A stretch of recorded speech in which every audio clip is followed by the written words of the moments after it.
देखिए अब एक क्वेश्चन नंबर दूसरा है, ठीक है। यहाँ पे क्वेश्चन नंबर दूसरा देखिए, कह रहा है इसमें एक कार पहले 2 घंटे तक 40 किलोमीटर प्रति घंटा की गति से चलती है और अगले 3 घंटे तक 60 किलोमीटर प्रति घंटा की गति से चलती है, तो पूरी यात्रा की औसत वेग ज्ञात कीजिए। ठीक है, इसको क्वेश्चन को बोल रहा है। तो पहले हम ये समझेंगे क्वेश्चन जो दे रहा है वो क्या पूछा हमसे, औसत वेग पूछा है। तो औसत वेग का पहले हमको क्या याद होना चाहिए, फार्मूला उसका याद होना चाहिए। यहाँ पे देखिए क्वेश्चन का फार्मूला क्या होगा इसका, औसत वेग अभी हमने जस्ट पढ़ाया उसमें। औसत वेग का फार्मूला क्या होता है इसमें, पहला u प्लस v। u क्या है, अंतिम स्थिति, और v क्या है, प्रारंभिक स्थिति, और t फॉर समय। ठीक है, ये हमारा क्या हो गया, फार्मूला हो गया। इसी के नियम के अनुरूप ही इसको सॉल्व करेंगे। ठीक है, अब देखिए, अब इसमें ये देखना है कि पहले क्या दे रखा है इसमें, 40 किलोमीटर प्रति घंटा, यानी ये तो दूरी दिया ही नहीं है, ये क्या दिया है, चाल दिया है। तो जब चाल दिया है तो इसको दूरी में पहले कन्वर्ट करेंगे, फिर इसके अनुसार सॉल्व करेंगे।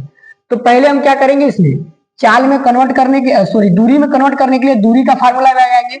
दूरी का फार्मूला क्या होता है, ये थोड़ा सा बंद करना पड़ेगा, नहीं तो ये एक्स्ट्रा ही लिखेगा कुछ।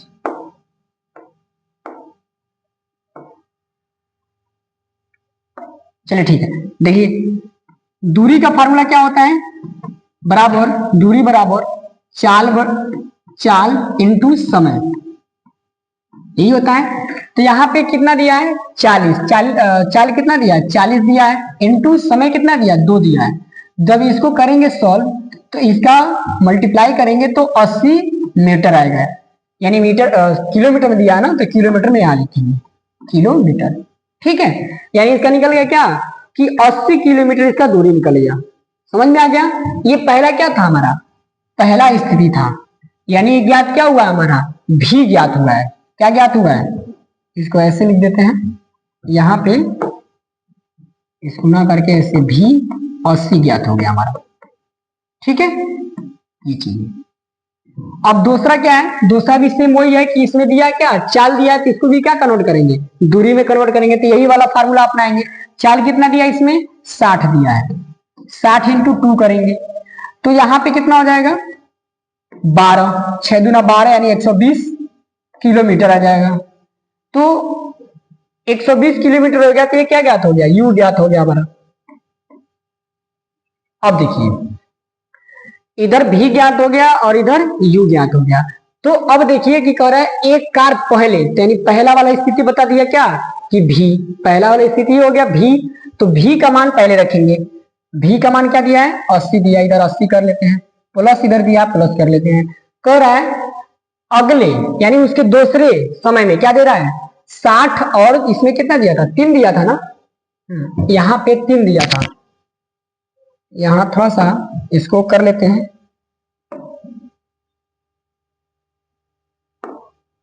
यहाँ मिसिंग हो गया। ठीक है, यहाँ पे 3 जाएगा क्योंकि अगले 3 घंटे में बता रहा है ना, तो यहाँ पे 3 हो जाएगा 3। अब इसको जब मल्टीप्लाई कराएंगे, इसको जब मल्टीप्लाई कराएंगे तो कुछ इसका आंसर आ जाएगा 180, 36 18 यानी 180 किलोमीटर। अब ठीक है, यहाँ मिसिंग था, अच्छा प्लस था, प्लस लिखे थे मैं, 80 हो गया और इसका अंतिम स्थिति क्या आ गया, 180 आ गया, ये हो गया। और t इसमें कितना दिया है, समय, समय को भी ऐड करेंगे। यहाँ पे दिया है पहले समय में 2 घंटा और तीसरे समय में 3 घंटा, तो 2 और 3 कितना हो जाएगा, 5। अब इसको सॉल्व करना है, और जब इसको सॉल्व करेंगे तो 8 16 यानी 260 आ जाएगा, 260 भागे 5, तो इसका आंसर कितना आ जाएगा। इसको अगर भाग करेंगे तो कुछ इस प्रकार से अगर भाग करें तो 5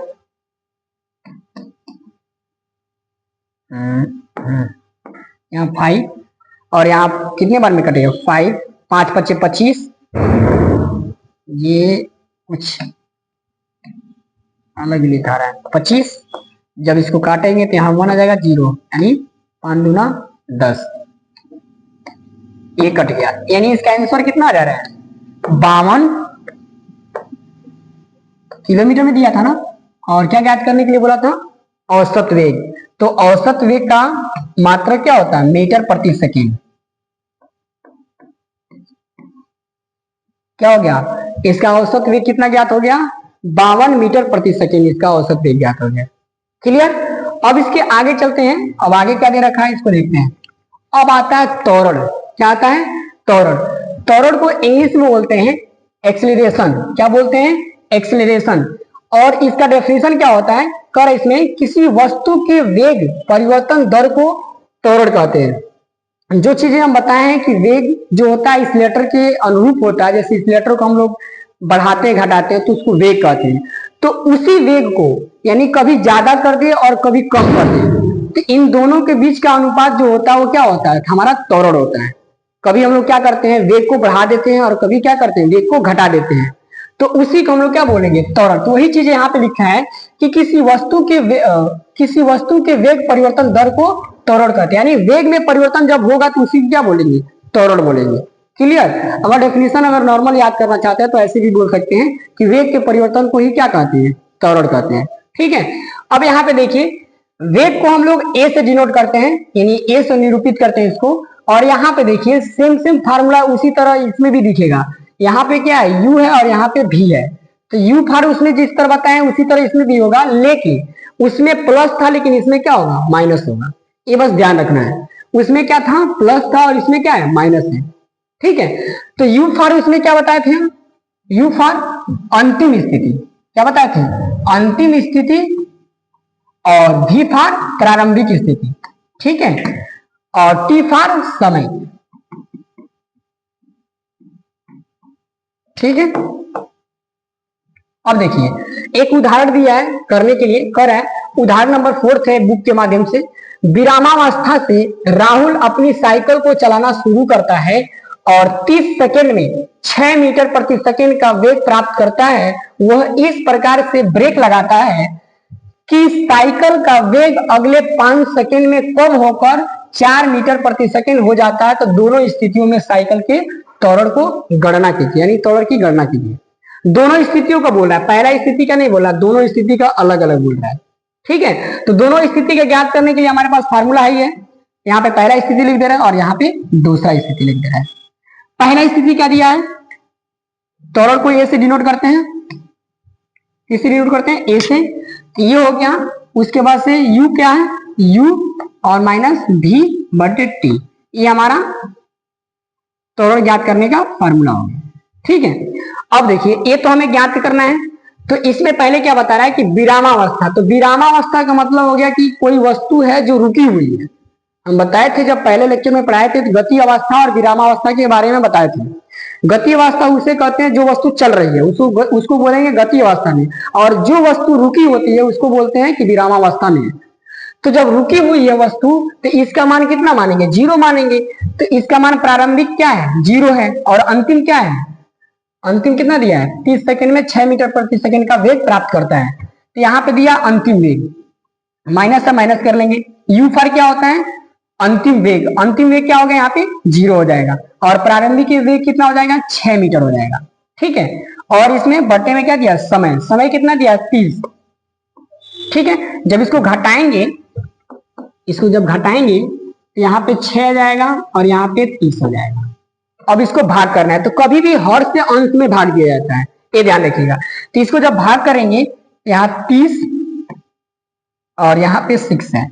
जब इसको भाग कराएंगे तो भाग तो जाएगा नहीं क्योंकि 6 है, 30 के टेबल में तो 6 आता ही नहीं है। तो यहाँ पे क्या करेंगे एक 0 बढ़ा के यहाँ पे 0 बढ़ा लेंगे, पॉइंट 0 पॉइंट रहेगा यहाँ पे 0 बढ़ा लेंगे। अब कितने बार में जाएगा तो 2 बार में आसानी से चला जाएगा। तो ये कट गया, यानी इसका जो आंसर आएगा वो क्या आएगा 0.2 मीटर प्रति सेकेंड स्क्वायर।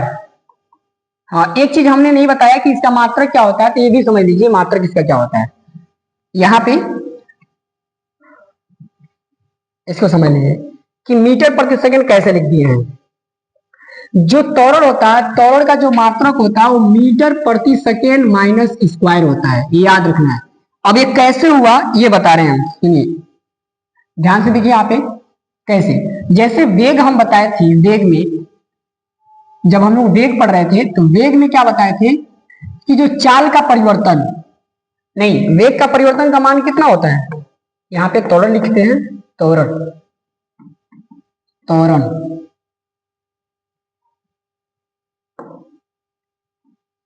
त्वरण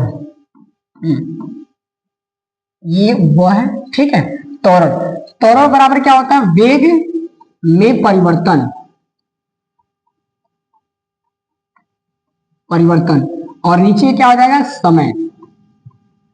तो वेग का फार्मूला क्या होता है, मीटर प्रति सेकेंड। उसमें बताए भी थे कि मीटर प्रति सेकेंड तो होता ही होता है, लेकिन यहाँ पे -1 भी लिख सकते हैं, ठीक है, या फिर नहीं लिखेंगे तो भी चल जाएगा। और नीचे क्या करेंगे, समय। समय किस में दर्शाते हैं, सेकेंड में। तो जब ये ऊपर जाएगा तो ऊपर जब जाता है तो मीटर प्रति सेकेंड माइनस स्क्वायर कर लेता है, तो इसी को बोलते हैं क्या, कि जो त्वरण का जो मात्रक होता है मीटर प्रति सेकेंड माइनस स्क्वायर होता है, ठीक है। ये समझ में आ गया।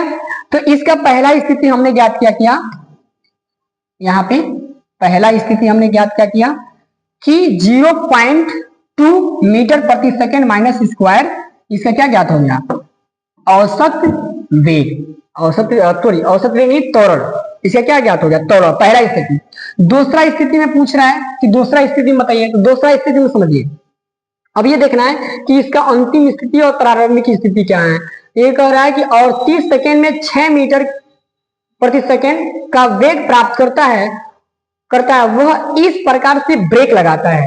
यानी अगर वो कोई बच्चा है, जो राहुल है, राहुल ही नाम दिया है ना, हाँ राहुल ही दिया है, जो राहुल है वो गाड़ी को या फिर साइकिल ही दिया है, साइकिल को चलाना स्टार्ट करता है। तो यहाँ पे समझिए यह एक रोड है, जब भी साइकिल चलाएगा तो एक रोड पे ही चलाएगा, ठीक है। यहां से ए बिंदु से बी बिंदु तक उसने चलाते हुए गया, कितना गया, यहां से था विरामावस्था पे स्टार्ट किया था 0 से, जब स्टार्ट किया था तो उसने कितना तय किया था, 6 मीटर तक। यहां से यहां के जाने में कितना उसको दूरी लगा, 6 मीटर। लास्ट यहां समझ लीजिए कि 6 मीटर यहां तक आया था, 6 मीटर। जब वो 0 से लेकर 6 मीटर तक गया था तो उसको समय लगा था मात्र 30 सेकेंड। कितना लगा था, 30 सेकेंड, ठीक है। और फिर यहां से यानी बी बिंदु से क्या करता है, कोई अचानक बूढ़ी औरत आ गई होगी या फिर कुछ,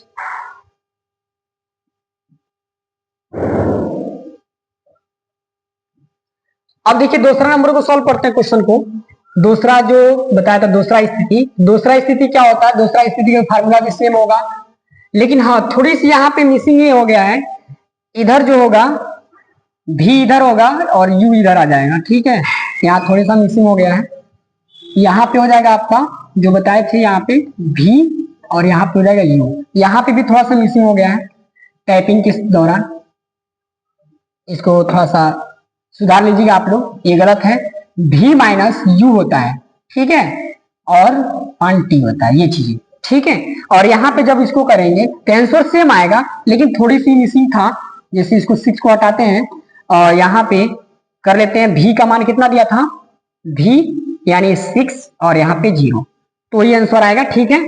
लेकिन थोड़ी सी गलती था, उसको सुधारना जरूरी था। अब यहाँ पे देखिए दूसरा स्थिति में फार्मूला भी सेम होगा, लेकिन यहाँ पे क्या होगा, भी होगा और u माइनस टी समय।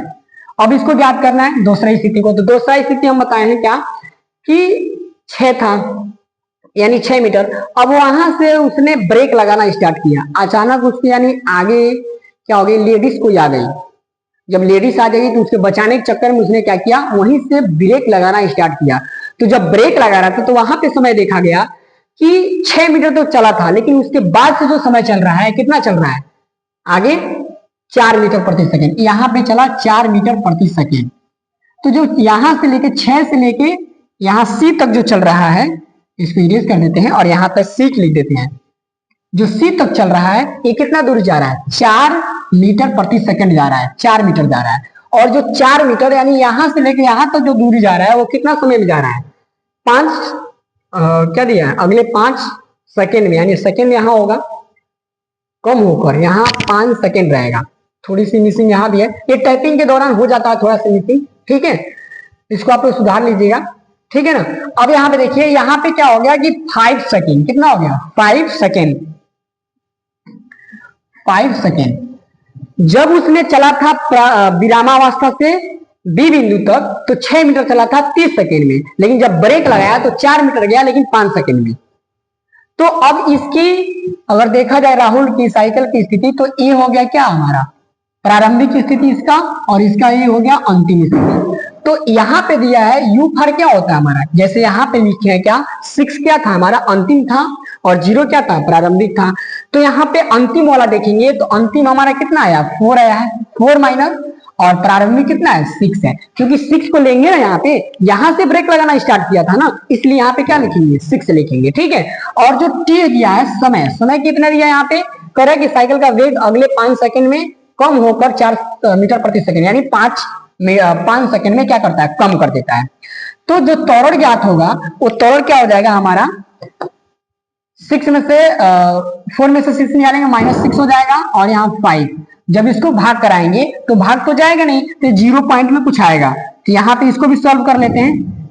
देखिए पॉइंट वाला जब भी आप भाग आए ना तो उसको आसानी से समझ लिया जाता है, ठीक है। अब देखिए यहाँ पे 0 पॉइंट यहाँ पे 6 कितना हो जाएगा, इसको करेंगे तो लगभग हो जाएगा आपका 12 पच्चे 60, 12 पच्चे 60 12 निकाल देते हैं इसी से, नहीं तो आप करेंगे तो एक बार में कटेगा। अगर ऐसे करें, ऐसे जिस तरह जाता है से हटाते इसको 1 बार में 5 1 आ गया, फिर 0 आ गया, ठीक है 5 1 जा। अब इसको काटेंगे तो 5 दूना 10, उस तरह भी कट सकता था और इस तरह भी कट सकता था। इसका आंसर कितना आ गया, तो यहाँ पे जो माइनस तो रहेगा ही, बराबर -0.12 मीटर प्रति सेकेंड, मीटर प्रति सेकेंड माइनस स्क्वायर। ये हमारा क्या आ गया आंसर आ गया।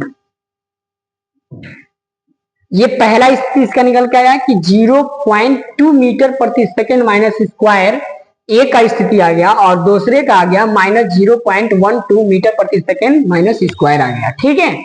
ये हमारा था क्वेश्चन का सॉल्व, ठीक है। कुछ इस प्रकार के सॉल्व, बस थोड़ा सा फार्मूला याद रखिएगा। यू भी फॉर यहाँ पे, वहां पे चेंजिंग था, जैसे यू था तो उसका अलग था, जो वेग था उसका अलग था, उसके साथ साथ ये माइनस प्लस भी था क्योंकि उसमें प्लस था। जो वेग का फार्मूला हम बताए हैं, वेग का फार्मूला क्या होता है एक बार और बता दे रहे हैं, ध्यान रखिएगा, उसको याद रखिएगा बस। देखिए वेग का फार्मूला होगा u प्लस v, तो वहां पे u का मान अंतिम और इसका प्रारंभिक, ठीक है, और t तो सेम रहेगा, लेकिन इसमें क्या दिया है कि v फॉर अंतिम और u फॉर प्रारंभिक, और इसमें u को क्या मिल लिया अंतिम और इसमें v को प्रारंभिक। तो थोड़ी सी अंतर है, लेकिन मान जो रखा गया सेम रखा गया, बस यहाँ पे चेंजिंग है और माइनस चेंजिंग है। यहाँ पे ये वेग का मान हो गया, वेग का फार्मूला हो गया, और ये त्वरण का फार्मूला हो गया, ठीक है। और फिर इसके आगे देखते हैं, आगे देखिए क्या दे रखा है। हाँ, इसमें त्वरण जो होता है, त्वरण, तो त्वरण का भी सेम वही प्रोसेस होता है कि त्वरण कितने प्रकार के होते हैं, कि इसमें त्वरण मात्र 3 प्रकार के होते हैं, क्योंकि तात्विक छड़ जो होता है वो इसमें से हट जाता है, तो 3 प्रकार के होंगे। कितने प्रकार के होंगे 3 प्रकार के। जैसे उसमें था एक समान वेग, उसी तरह इसमें भी होगा एक समान त्वरण, और एक समान त्वरण को ही बोलते हैं एक समान मंदन। क्या बोलते हैं एक समान मंदन। तो यहाँ पे देखिए, यदि कोई वस्तु समान समय में समान वेग प्राप्त करती है तो उसे एक समान मंदन कहते हैं। इसका भी जो ग्राफ बनेगा वो सेम बनेगा, उसी तरह बना लीजिएगा, ठीक है। असमान त्वरण, इसको समझ लीजिए, इसको भी बोलेंगे असमान त्वरण बोल सकते हैं, और फिर इसको बोल सकते हैं असमान मंदन। इसका डेफिनेशन देख लीजिए, यदि कोई वस्तु समान समय में वेग में परिवर्तन अलग अलग करती है तो उसे असमान मंदन कहते हैं। जैसे समय तो सेम रहेगा, लेकिन समय सेम के साथ क्या होगा कि वेग में परिवर्तन होते जाएगा, तो उसको बोलेंगे असमान मंदन बोलेंगे, ठीक है। फिर इसके आगे आते हैं, इसके आगे देखिए क्या दे रखा है, करा औसत त्वरण। हाँ, इसको समझना जरूरी है। औसत त्वरण में देखिए करा, यदि T1, यहाँ पे T1 रहेगा, यदि T1 समय पर वेग V1 तथा T2 समय पर वेग V2 होता हो तो उसे औसत त्वरण कहते हैं। इसमें एक चीज और पढ़ लेते एक बार और, करा कि यदि T1 समय पर वेग V1 तथा T2 समय पर वेग V2 हो तो उसे औसत त्वरण कहते हैं। कहने का मतलब इसका ये है कि जो औसत त्वरण होगा तो औसत त्वरण को ऐसे ही प्रदर्शित करेंगे, लेकिन यहाँ पे दिया है क्या, T2, T2 नहीं रहेगा, पहले यहाँ पर रहेगा V2, क्या रहेगा, V दिया है ना, क्या दिया इसके, एक चीज और छूट रहा है यहाँ पे, यदि T1 समय पर वेग V1 तथा T2 समय पर U2 हो तो उसे औसत त्वरण कहते हैं। वही चीज है लेकिन थोड़ा सा अंतर है, मैं बता रहा हूं कैसे अंतर है। देखिए यहाँ पे दिया क्या है, पहले V दिया है तो V को, पहले V को नहीं लिखेंगे, पहले U को लिखेंगे, क्या लिखेंगे, U, U2 माइनस V1, ये दिया है ना, देखिए U2 V1, फिर यहाँ पे क्या हो जाएगा, T2 माइनस T1, औसत वेग का फार्मूला ये हो जाएगा जिस प्रकार इसमें था। एक बार देख लीजिए जो बताए क्या, V और U, तो इसमें भी क्या है, V और E। अच्छा यहाँ पे भी थोड़ा सा मिसिंग हो गया है ना, यहाँ पे भी है सेम, उसको ऐसे लिखेंगे, इसको हटा के ऐसे, केवल थोड़ा सा U V को इधर से उधर करना है और कुछ नहीं। यहाँ पे क्या हो जाएगा, V, क्योंकि V ही दिया था, क्या दिया था, V दिया था ना, एक बार देख लेते हैं, V और U, ठीक है, V2 और U1, ये चीजें होगा, ये इसका फार्मूला हो गया, ठीक है। अब इसी फार्मूले पे औसत त्वरण ज्ञात होंगे, तो यहाँ पे एक और क्वेश्चन दे दिया गया है, क्वेश्चन नंबर पहला इसका है औसत त्वरण का, कह रहा है माना कि किसी गतिमान पिंड का वेग किसी क्षण पर 5 मीटर प्रति सेकंड तथा उसके 4 सेकंड बाद उसी दिशा में 18 मीटर प्रति सेकंड हो जाता है तो पिंड का त्वरण ज्ञात कीजिए। पिंड का मतलब होगा कोई गोलाकार कोई वस्तु है जो चल रही है, और वो हमेशा चलती रहती है, पिंड का मतलब, ठीक है। तो जब चल रही है तो इसमें बता रहा है कि उसका वेग किसी क्षण पर, जब उसको किसी क्षण पे देखा गया तो 5 मीटर प्रति सेकेंड, पहला स्थिति क्या ज्ञात हो गया, पहला U क्या ज्ञात हो रहा है, 5 मीटर प्रति सेकेंड, ठीक है, तथा उसके 4 सेकेंड, समय कितना दिया है, 4 सेकेंड, ये सेकेंड है, इस सेकेंड समझिएगा, 4 सेकेंड, ठीक है, कर है बाद उसकी उसी दिशा में 18 मीटर प्रति सेकेंड, यानी V2 कितना दिया, ये तो क्या था हमारा U1 था, और ये क्या हो गया U2, ये है ना, हाँ, U2 कितना दिया है हमारा 18 मीटर प्रति सेकेंड, ठीक है। अब इसको सॉल्व करना है तो हमारा फार्मूला के हिसाब से रख लेंगे, V2 कितना दिया है 18 दिया है, माइनस दिया है, फिर 5 दिया है, 5 लिख लेंगे, और फिर से इसमें दिया क्या 4 सेकेंड, 4 सेकेंड लिख लेंगे क्योंकि समय दिया नहीं है। जब समय दिया रहेगा यहाँ पे T2 और T1 जब, अच्छा यहाँ पे T1 रहेगा, ठीक है, जब ऐसे दिया रहेगा T2 जैसे दिया है ना समय, दूरी जैसे दिया था V1 V2, उसी तरह समय भी देगा अलग अलग, तब तो अलग अलग रखेंगे, लेकिन समय अगर एक दे तो एक ही रखेंगे, ठीक है। अब जब इसको सॉल्व करेंगे तो 18 में से 5 निकालेंगे तो कितना हो जाएगा, ये सही कर रहा है ना, V2 कितना दिया है, V2 ये है, हाँ V2 ठीक है, हाँ 18 13 4, जब इसको सॉल्व करेंगे तो इसका आंसर कितना आ जाएगा, 4 तिहाई 12, 4 तिहाई 12 हो जाएगा पॉइंट, और 4 तिहाई 12 गया उसमें, 4 चौका 4 4 दूनी 8 8 1 हो जाएगा, कुछ यही आंसर आ जाएंगे, ठीक है। तो इसका आंसर क्या निकल के आ गया हमारा, ये चीजें निकल के आ गया किसी मान का ये था, ठीक है। ना हो तो इसको एक बार उतार लीजिए आप लोग कॉपी पे, अच्छा रहेगा, ठीक है ना। यहाँ पे भाग में थोड़ी सी कंफ्यूजन हो रही है, हाँ चलिए ठीक कर लेते हैं इसको, 4 तिहाई 12 कट गया, 1 आ गया, यहाँ पे पॉइंट लगा 0 कर दिए, तो 4 दूना 8, सॉरी 4 दूना 8, हाँ हो गया ठीक, यहाँ पे आ जाएगा आपका, 0 बढ़ाएंगे 4 25 20, हाँ वही होगा 2.5 मीटर प्रति सेकेंड स्क्वायर, ठीक है। ये क्या निकल गया हमारा, औसत त्वरण निकल गया। यहां तक तो क्लियर है। और फिर इसके आगे अब हम लोग को देखना ये है कि जो ग्राफ होता है, ग्राफ को पढ़ना बहुत ज्यादा जरूरी होता है। ठीक है, तो ग्राफ ही हमारा छूटा था। देखिए, गति का ग्राफिक प्रदर्शन, गति को ग्राफिक के द्वारा भी दर्शाया जाता है। किसी वस्तु की गति को दर्शाने के लिए एक रेखीय ग्राफ की आवश्यकता होती है। ठीक है, दूरी समय ग्राफ चाल को बताता है, यानी जो दूरी समय ग्राफ होता है वो किसको दर्शाता है? चाल को दर्शाता है। जब वस्तु विरामावस्था में हो, तो यहाँ पे देख सकते हैं कि जो वस्तु है 1 पे गया है, फिर 2 पे, फिर 3 पे, फिर 4 पे गया, और 4 पे क्या हुआ? रुक गया, विरामावस्था में हो गया है। अब यहाँ पे रुका है, तो आप बताइए, कोई भी गाड़ी जब रुक जाता है तो समय तो रुकता नहीं है, तो समय नहीं रुकता, तो समय तो चल ही रहा है। लेकिन ये चीजें क्या है, जो वस्तु है जो विरामावस्था में, वो विरामावस्था में है, लेकिन समय क्या है? उसके सापेक्ष बढ़ता है। ठीक है, समय कभी भी क्या होता है? घटता नहीं है, समय बढ़ता ही रहता है आगे। और जो गाड़ी है, जो दूरी है, वो क्या हुआ है? जो एक दूरी पे जाके रुक गया है, यानी 4 मीटर मान लेंगे, 4 मीटर की दूरी पे जाके क्या हुआ है?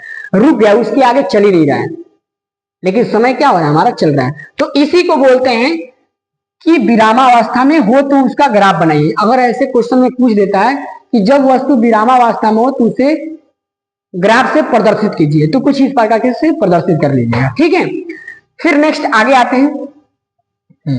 इसमें दिया है एक समान चाल से गतिशील किसी वस्तु का दूरी समय ग्राफ। हाँ, एक समान चाल के बारे में बता दिए। अगर ऐसे जाता है, ठीक है, हाँ, ये चीजें थोड़ा सा ये नहीं है, ये हमारा असमान दूरी का है। क्या है? असमान दूरी वाला है। इसको भी साइड में करते हैं, इसको समझ लेते हैं। एक समान गतिशील का जो बताए थे वो चीजें ऐसे होगा। ग्राफ कई बार बता चुके हैं हम, इसको याद भी हो गया होगा आप लोगों को। देखिए, यहां आएगा, ठीक है, ये एक समान चाल से गतिशील किसी वस्तु का दूरी समय ग्राफ। समय भी क्या है? समान है, और दूरी भी क्या है? समान है। तो इसी को बोलते हैं एक समान चाल या एक समान दूरी, ऐसे ग्राफ बना हुआ। ठीक है, अब आती है असमान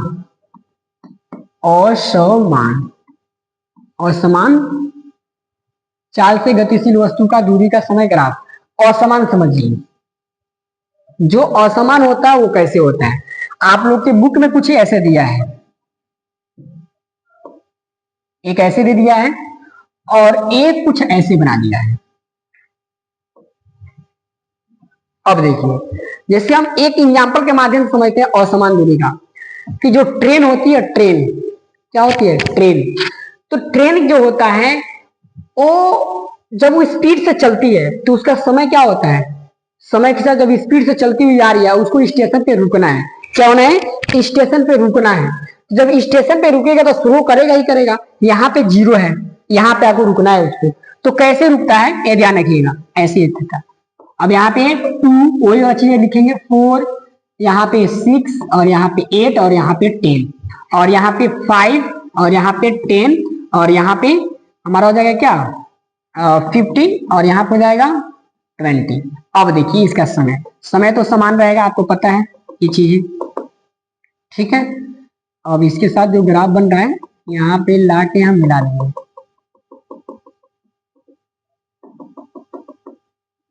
यहाँ बना, ठीक है।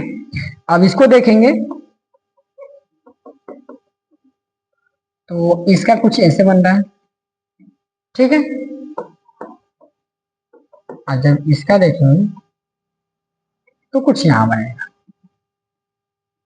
ये चीजें बन रहा है। देखिए, जब वो चल रहा था तो 8 सेकंड में लगभग 18 मीटर चला था। 8 सेकंड में कितना चला था? 18। जब ब्रेक लगा रहा था तो 6 सेकंड में उसने चला 16। अब फिर उसके अगले सेकंड में जब रोक रहा था तो 4 सेकंड में कितना चला? ये 12 चला। और उसके बाद से 2 सेकंड में कितना चला? 5 चला। उसके बाद से आके रुक गया। यानी ये रुकती हुई प्रतीत हो रही है। समझ में आ रहा है? ये ग्राफ के माध्यम से क्या हो रही है? रुकती हुई प्रतीत हो रही है, लेकिन समय समान है। लेकिन क्या अंतर है? दूरी क्या है? असमान है, और समय क्या है? समान है। तो असमान में क्या होता है, समान समय में असमान दूरी। और इसको देखेंगे तो यहाँ पे गाड़ी खड़ी हुई है, रेलगाड़ी खड़ी हुई है, ये क्या करता है, धीरे धीरे स्पीड को अपने बढ़ाता है। तो इसका ग्राफ कुछ इस प्रकार बनेगा, और सॉरी यहाँ पे 4 रहेगा, 4 6 8 10, और यहाँ पे आ जाएगा 5, और यहाँ पे 10, यहाँ पे 15, यहाँ पे 20। अब इसका देखिए ग्राफ कैसे बन रहा है, यहाँ पे मान लीजिए 25। अब देखिए ये चीज यहाँ आ रहा है, यहाँ बना, ठीक है, स्टार्ट करना है। अब यहाँ से स्टार्ट किया, यहाँ आ गया, इसने स्टार्ट किया यहाँ, अब स्टार्टिंग है।